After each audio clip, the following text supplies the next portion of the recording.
My ex and I divorced 3 years ago. She was cheating, but at this point I don't care about the relationship anymore. The pending lawsuit has nothing to do with her or him, but rather their actions. My ex and I have a son 13M that we split time with 50//50. He's a great kid that interests have changed a lot tbh as I imagine more kids//teenagers tend to do through the years. One thing my son was heavily into at some point was Legos. He used to play with them all the time, and personally I think they're a great toy for different reasons. I used to love playing them with him, and to this day I still collect boxes that I leave unopened as a collection. Well, when my ex and I divorced, she got with someone who loved Legos more, I guess. From what I know, he loves making creations and building the sets in. I don't care. Seems cool. He does one thing I think is very, very weird. He uses crazy glue so the sets can't break or pieces can't be lost. It seems so weird to me.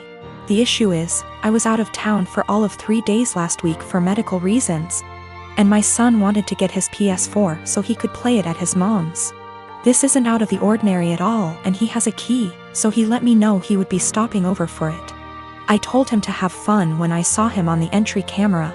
My wife's husband was with him, which was a no-no. I told him via speaker to not go in and to wait on the porch. He flinched but walked in anyway. I sent my ex a text telling her to call him and tell him he's 1 minute away from a cop call.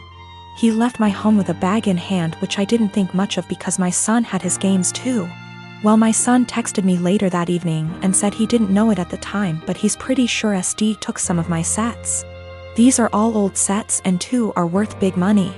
When I got home I confirmed the missing sets and called my ex.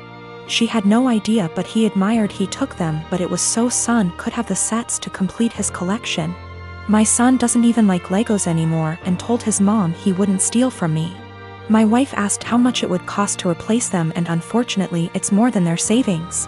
Actually, it would take their house down payment plus more. I told them if they didn't pay in 2 weeks I was suing and pressing charges. The price in the sets makes it a felony. My ex and her husband are saving for a house which would give my son more space when he's there. But those sets were going to help pay for his education someday or a home of his own. I filed the police report and have talked to a lawyer, and we're moving forward with the suit. Everyone is calling me a joke because they are just toys, but I don't get it. They are worth real money. I'm not rich, guys. I needed those to help with my son's future, but again taking this money does deny my son things at his mom's house.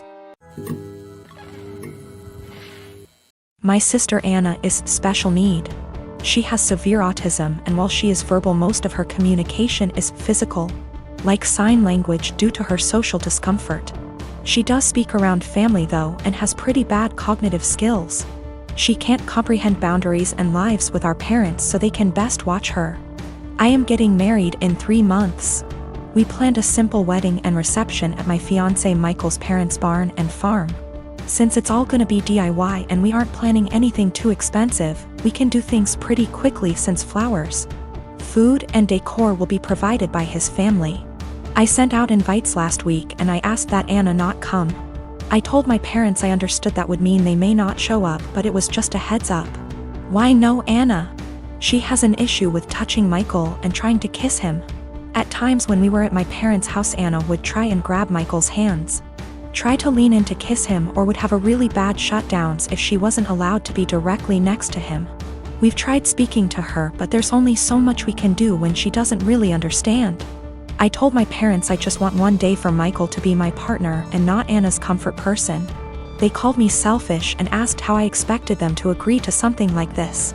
They told me Anna is disabled and may never experience a wedding of her own, and while I have Michael for probably the rest of our lives, she'll have no one, and that Michael and I can be a little more understanding to the reality of her life. I feel like a total ass, and what they're saying has really gotten to me, and I'm starting to question my decision. My parents called me letting me know they won't be coming and that it's best I don't bring Michael around anymore since I've chosen some man over my sister. They told me that Anna wanting to kiss Michael and hug him is normal for a woman her age, and that she doesn't understand what her feelings mean. I suggested they try to redirect her during the wedding, but they said Michael is gonna be family to her and he needs to get over it. I suggested they watch the wedding via web and they said that's not fair and that they deserve to see things in person. I asked if I could pay for someone with proper credentials to watch her that day while they attention, and they asked what I would do when they died, and if I'd pawn her off every time. I dropped the unfortunate truth bomb that I don't want to put any more of my life aside for Anna anymore. I did it up until I turned 18. And that Anna is not my life's responsibility and I won't be her keeper. I assured them I'd pay for her care, but if she's okay doing this to Michael, then I worry for if I ever do choose to have children and what she'd do to them. They said I was sick for suggesting she'd do anything to my future children and hung up on me. They sent a lengthy text telling me not to contact them until I could do the right thing. There's this girl that lives in my uni halls. We're not roommates, but we are flatmates. We are both 19 years old. Let's name her Kaya. I met her in September when we started university and moved into halls. We're not best friends, but we are friendly. We don't really spend much time together. Over time, my friends noticed that Kaya tried to copy me in everything. It started slowly, accessories and some clothes. Nothing major. I didn't even notice until people started pointing it out to me. I have a rather distinct style and she started copying it. I don't know the style and she's free to wear what she likes, but it's the exact same copies of my outfits, which is very odd. But then, it started going further. I dyed my hair, she dyed her hair. I bought something for my room, she bought the same thing. I started chatting with a guy. She became obsessed with that guy to a point that whenever I had a male friend or guy I was interested in over, she would go out of her way to try and get their attention, coming down to the kitchen in nothing but a towel. She never used to do it, etc. And she would do anything to attract attention. Now, don't get me wrong, I couldn't care less if the guy was looking, and even if it was my boyfriend looking. I'd have a beef with him, not her, but the blatant attention-seeking behavior was just odd. I joined societies and sports, and after she found out, she joined the same ones I did. Basically, everything I do, she copies eventually. It's just really creepy, but I haven't said anything. I wouldn't even know what to say. Over the Easter break, my friend and I were at my family house, a bit drunk, and decided to test out whether Kaya really copies everything I do.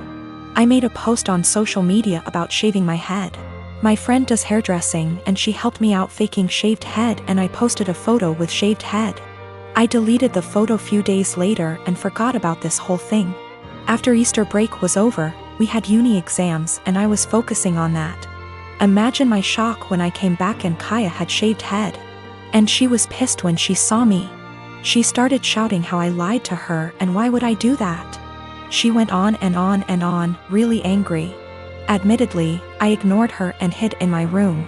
She sent me a text telling me that she expects me to pay for her wig as it's my fault she shaved her head. I replied that absolutely not, that it was not my fault and she decided on her own to do that. She kept attacking me over it every time I saw her. It's been a few days since I came back from Easter break. My exams start tomorrow, and yesterday I received an email from my university asking me for a meeting over the issue. She reported me to uni over something she's done. I am genuinely confused. Was I really in the wrong? Me and SIL, Daisy, have been friends since high school, 15 years ago. I started dating her brother, Dan, when we were all in college. Daisy married Matt sometime after I married Dan 10 years ago. Matt and Daisy wanted a baby and starting trying right after marriage, but they were having a lot of trouble. I am talking multiple failed IVFs, multiple late-term miscarriages, one of which was a stillbirth. The struggle went on for 7 years. I have helped her immensely through everything, financially and emotionally. Matt is unsympathetic sometimes. He behaves as if it's a batch of bad cookies and immediately guilts her into trying again. So, it always was up me and Dan to take care of her.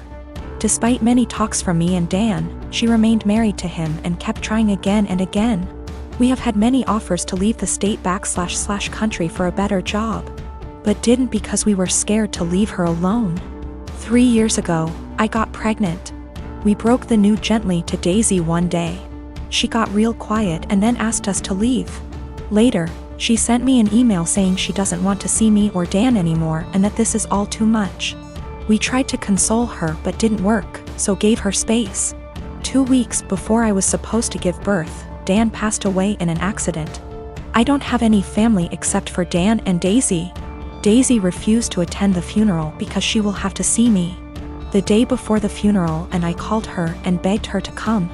I didn't think that I would be able to go through that without her. She hung up on me and didn't attend the service. Soon after that, I gave birth and I decided to move to another state. I cut off all contact with Daisy and started fresh. Now, me and my daughter are very happy and we are enjoying a comfortable life.